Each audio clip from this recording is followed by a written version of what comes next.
At the same time, a man took out a map, approached the table, and placed it on top. He had a scar on his eye and was the supreme commander of the operations, named Shi Hongfei. While he had one hand resting on the table, he began to point at the map with the other hand and with a serious look asked his subordinates how many forces they could currently deploy.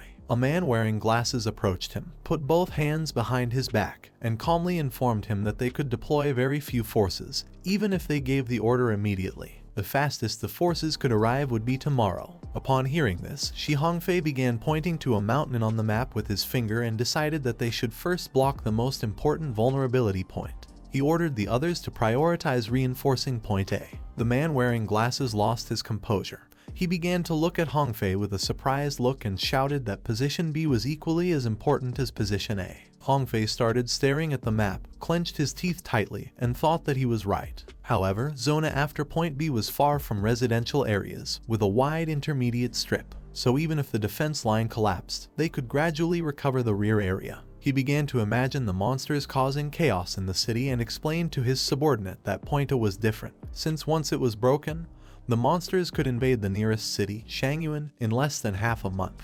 He started pointing at Point A on the map, and while his body was emitting a powerful orange energy, he stared at the map and explained to his subordinate that protecting home and defending their homeland was their top priority. His subordinates, who were standing beside him, had their arms behind their backs and were listening silently. They began to look at each other and discuss among themselves whether the commander's idea was good. He placed both hands on the table, lifted his head towards them, and upon seeing that no one had any objections, with a serious look he decided to execute this plan. After doing so, he asked his subordinate which division was defending Point A. The man wearing glasses brought his hand to his forehead, saluted militarily, began looking at him and informed him that the division defending Point A was the 1058th Division, which was under the command of Major General Sun Jai. Upon hearing this, Hongfei stared at his subordinate, and ordered him to inform Sun Jiu that even if they reached the last man and the last bullet, they must defend the defensive line at all costs. As for those in other positions, they could choose to selectively defend and, if necessary,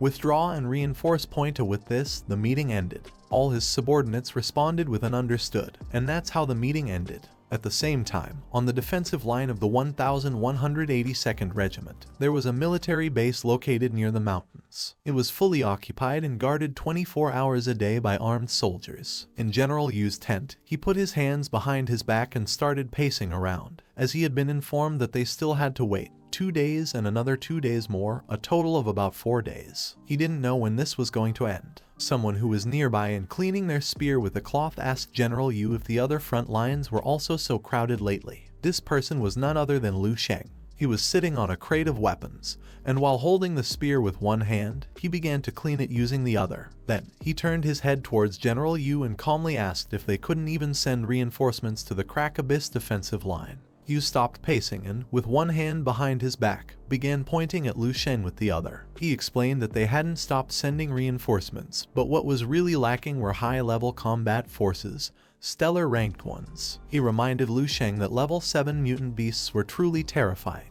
Lu Sheng simply looked at Yu calmly and continued silently cleaning his spear. While Yu was pointing at Lu Sheng with his finger, he remembered how Lu Sheng had defeated the mutant gorilla-like beast with a single kick. Upon remembering this, his expression changed drastically. He began to look towards the ground and thought that Lu Sheng didn't know because he was also just a monster who had been moving among all the front lines for 5 consecutive days. He returned every day soaked in blood. Even after washing himself, the smell of blood surrounding him could still be perceived. Lu Sheng, who was calmly cleaning his spear, turned his head towards Yu, who was pointing at him with his finger and asked if something was wrong. Upon hearing his voice, General Yu snapped out of his trance, feeling somewhat embarrassed. He reassured him that nothing was wrong. Lu Sheng gripped the spear with both hands and his body began to be enveloped in golden energy. With a distant look in his eyes, he started gazing towards the ground. Yu revealed to him that he had been on the battlefield for less than a week and already possessed more ferocity than seasoned veterans drenched in blood after 4 or 5 years of war. To Yu, Lu Sheng truly was the real monster in this world. Several seconds later, Lu Sheng finished cleaning his spear, put it on his back, began to stand up, closed his eyes and explained to General Yu that this was not as exaggerated as he said.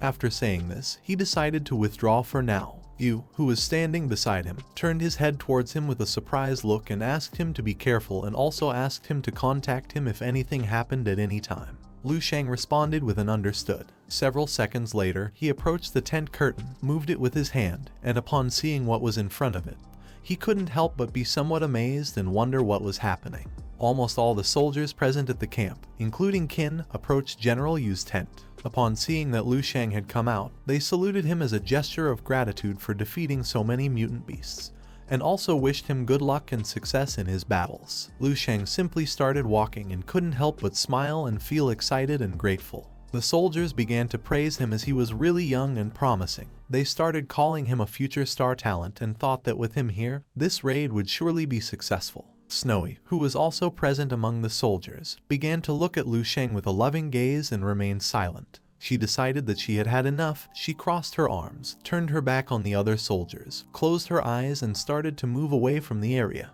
While all the other soldiers were cheering him on, he turned his head to the side and saw Snowy walking away. With a confused look, he began to feel that she was a bit distant from him, unsure if he had done something wrong. He took out 2 green amulets shaped like O's from his pocket with his hand, turned his head towards his hand, started looking at them with a joyful gaze, sighed and thought that he had forgotten about them. While he was lost in his thoughts, Qin approached him, placed his hand on his shoulder, turned his head towards him and with a smile called him a great hero and asked if he was getting ready to go out again. Lu Sheng, who was holding the amulets in his hand, turned his body towards him and with a serious look addressed him as an instructor and asked him not to make fun of him. He approached Qin, handed him the 2 amulets, started looking into his eyes and told him that this was a small gift he had personally made before coming and that he had forgotten to give them to them. He also asked Qin to personally deliver one of the amulets to Instructor Snowy. Qin reached out his hand to take the amulets, looked at them with a confused expression, and couldn't help but wonder what these amulets were. Once Qin grabbed the amulets, Lu Sheng disappeared. Qin clenched his fist tightly and couldn't help but get angry because he couldn't believe that he was already leaving. He held the strings of the amulets with one hand, started inspecting them with the other, and couldn't help but feel joyful because Lu Sheng had personally made these amulets for them. He thought that Lu Sheng had a good heart. At that moment, someone approached him and snatched one of the amulets. Upon seeing this, he was somewhat surprised and confused at the same time. This person was none other than Snowy. She grabbed the amulet with one hand, turned her back to him, and started walking away. Qin got angry and told her that he knew she was nervous and in love with Lu Sheng. She ignored him and simply kept walking. She clenched the amulet in her fist, started looking at the ground, and couldn't help but blush at the thought that Lu Sheng had made it especially for her. At the same time, Lu Sheng turned his head to the side and activated the perception technique. Not far from him was a soldier, who was holding a machine gun and shooting at the mutant beasts that had come out of the crack. He had been shooting for several hours, but the beasts were not dying. In front of him, there were 2 mutant beasts, one in the form of a giant centipede and the other in the form of a giant gorilla. Both began to stare at the soldier and started approaching him. Upon seeing this, the soldier began shooting at the beasts, but within seconds his weapon stopped working.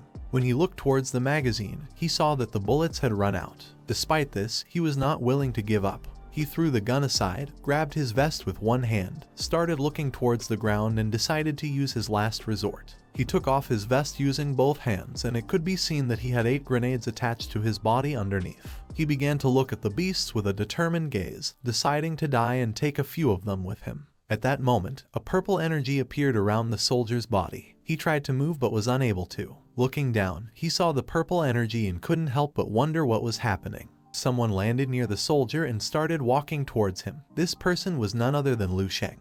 While he had one hand in his pocket, he passed by the soldier, turned his head towards him and with a smile, asked him not to give up so easily. The soldier, who had taken off his vest and was ready to die alongside the mutant beasts, turned his head towards him and with a surprised look began to wonder who this person was. The mutant beasts took advantage of this and decided to attack, but Lu Sheng started looking at them with a murderous gaze and ordered them to be quiet. Lu Sheng's body began to emit a suffocating purple energy, which quickly advanced towards the beasts, leaving them in shock and unable to help but wonder what was happening. In the blink of an eye, the purple energy caused the heads of the beasts to explode, killing them instantly. As their corpses fell to the ground, Lu Sheng simply stood silently observing.